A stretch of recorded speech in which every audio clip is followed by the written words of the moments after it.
Just about 30 years ago, we didn't have any scientific proof of a planet outside our solar system.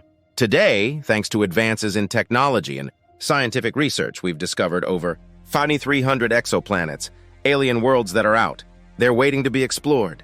At first, these discoveries mostly involved large gas giants, but as our capabilities have expanded, we've started to uncover smaller, Earth-like exoplanets. Scientists have already found more than 50 exoplanets with masses similar to Earth and over 800 worlds with radius less than 1.5 times that of Earth. We don't know of many such planets orbiting in the habitable zone of their parent stars, where the conditions are just right to support life. But that's already starting to change. As our search for habitable planets continues, we're beginning to discover entire planetary systems with more than one potentially habitable world. And we already know about at least one such system in our cosmic neighborhood. Our Milky Way galaxy has numerous compact systems that are centered around stars similar to our Sun. However, planets orbiting closely to these stars are usually too hot and therefore unsuitable for supporting life. But when it comes to colder, fainter stars, the habitable zone around such stars is much closer. This is Gliese 667, GJ667, a triple star system located in the constellation of Scorpius, just about 23 light-years from Earth. It contains the first known example of a system where a low-mass star has multiple potentially habitable rocky planets orbiting within its Goldilocks zone.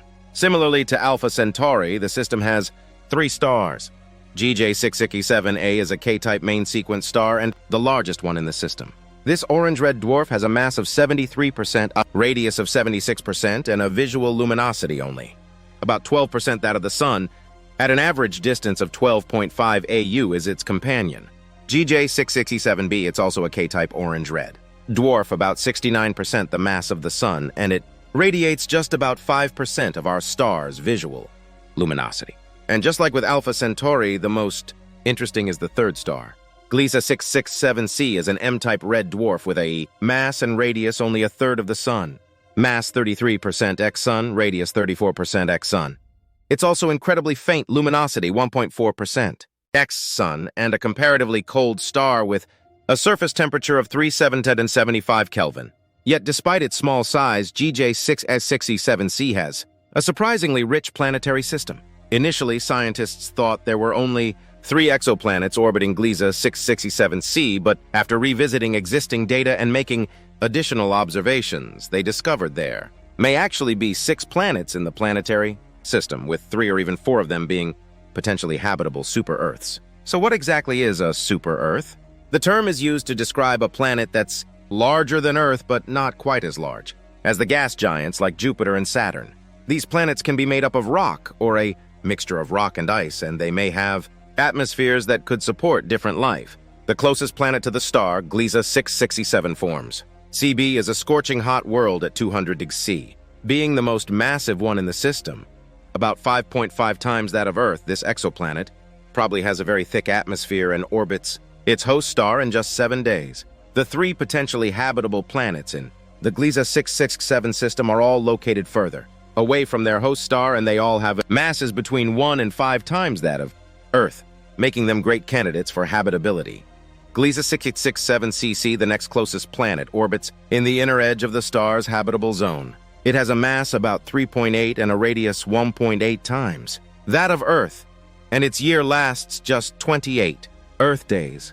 With the Earth Similarity Index of 0.85, it is known as the Holy Grail of extrasolar planets. Because of the low energy output, the habitable zone around the red dwarf GJ667c is located very near to the star, ranging from 0.11 AU to 0.23 AU, and is entirely contained within the orbit of Mercury.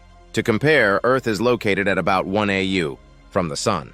Our planet would be an ice world if it orbited star C at that distance. GJ667cc orbits its parent star 8 times, closer at approximately 0.12 AU, revolving around the red dwarf every 28 days. Because of such proximity, the exoplanet is likely to be tidally locked to the star, with eternal day on one side and eternal night on the other. Drastic temperature differences between the 2 sides probably have a major impact on the global climate on the exoplanet. Gliese 667cc gets about 10% less light than Earth does from the Sun, but since most of the light it receives is Infrared, the planet gets about the same amount of energy as our planet does from the sun, which would help retain water on its surface and result in a similar climate to Earth, because scientists don't know for sure if the planet has an atmosphere and how thick it could be. It's impossible to predict the exact surface temperature on Gliese 667cc.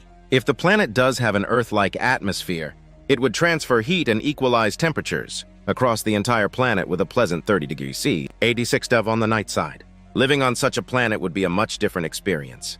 GJ667cc receives a faint reddish light from its star. The other two stars, Gliese 667a and b, are located at a distance of about 230 AU, much further than the distance between Pluto and the Sun and outside the planetary system. However, the two other suns would still be seen as a pair of bright stars visible in the daytime, and at night they would shine as bright as the full moon, and our sun would appear as a distant star. Unfortunately, the nearby red dwarf is known to emit flares or intense bursts of radiation and energetic particles up to 1,000 times stronger than flares on our sun.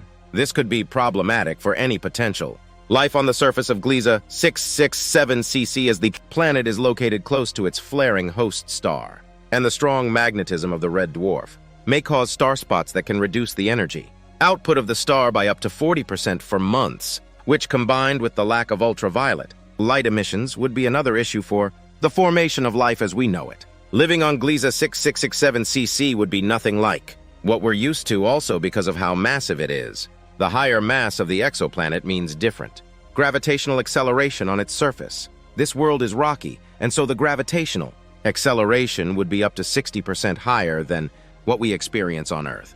A person weighing 75 kg, 165 lbs on Earth, would weigh as much as 120 kg, 265 lbs on Gliese 667cc. In addition, a planet with higher mass can hold a more massive atmosphere, leading to higher atmospheric pressure at the planet's surface. In case it has an atmosphere similar to Earth's, the atmospheric pressure would only be a few times higher, but if the exoplanet has a Venus-like atmosphere, the pressure could be several 100 times greater, equivalent to the water pressure several kilometers deep in Earth's oceans. Despite its location in a habitable zone, Gliese 667cc may not have the same conditions as Earth. Life forms on Gliese 667cc may have to adapt to fluctuating and low light, a potentially high atmospheric pressure, and frequent flares. But this doesn't mean life cannot form on such a world. We've already seen examples of remarkable life adaptability on Earth. The two other potentially habitable planets are almost identical. Gliese 667c mass 2.7 Earth's radius 145 x Earth, and Gliese 667 CF mass 27 Earth's radius 145 x Earth are both located farther out from their parent star, meaning they receive less energy. This could make them too cold to support life as we know it. But unlike with GJ667cc, having a thick atmosphere would be beneficial for potential life on these planets, as it would trap heat and maintain favorable temperature conditions. Spotting 3 such worlds in the habitable zone of the same planetary system is extremely rare, but 4 is almost unthinkable. According to one study, 5 planets in the Gliese 667c system are estimated to receive solar radiation ranging from 2,200% of the current exposure of Earth to the Sun, which makes them all candidates for potential habitability. But there are other factors in play. Scientists have determined that for a planet with a mass equal to Earth, the habitable zone around Gliese 667c has 2 boundaries. The inner boundary lies between 0 to 95 and 126 astronomical units from the star, while the outer boundary lies between 0 to 41 and 251 AU. Any planet orbiting within these distances from star C may be able to sustain life, as it would have the right conditions for liquid water to exist on its surface. If a planet is too close to its star, the heat will cause water to turn into vapor and escape, making the planet uninhabitable. This happens because water vapor is a greenhouse gas which can trap heat and cause temperatures to rise to intolerable levels. Only the planets at the inner edge of the habitable zone with a larger mass are more resistant to the moist greenhouse effect. On the other hand, if a planet is too far away from its star, like the outermost Gliese 667g, it risks being covered in ice. While gases like CO2 can warm the planet and prevent this, too much CO2 can actually cool the planet down by reflecting light away. So there's a limit to how much CO2 can help. Warm a planet. In 2013, astronomers made an announcement that Gliese 6 and 67c has a minimum of 6 planets, and there's a possibility of a 7th planet, designated as GJ667Ch. Although highly controversial, the exoplanet could be the smallest one found so far around. Star C with a mass of at least 1.1 times that of Earth, located just between the planets. C and B because of its mass and proximity to the parent star 0093AU, the planet. H would be too hot for any life to form. But planets F and E are confirmed to orbit in the habitable zone. And although the estimated location of the planet D is outside the outer edge of the habitable zone, its orbit is still uncertain. This means Gliese 6, Z67, CC, CF, C, and possibly even CD are all potentially habitable worlds. The discovery of densely packed planetary systems around M-dwarf stars such as Gliese 667c points to the existence of numerous populations of planetary systems out there, each with several potentially habitable planets. And since M-dwarfs account for more than 70% of all stars in our cosmic neighborhood, the number of such promising planetary systems in our galaxy is likely to be much greater than ever thought. Instead of searching for a single, potentially habitable planet among 10 stars, scientists can now focus on one star to find multiple Earth 2.0 candidates. As new and advanced telescopes are being developed, our ability to uncover the mysteries of the universe is growing at an exponential rate. What star system would you like to hear about next?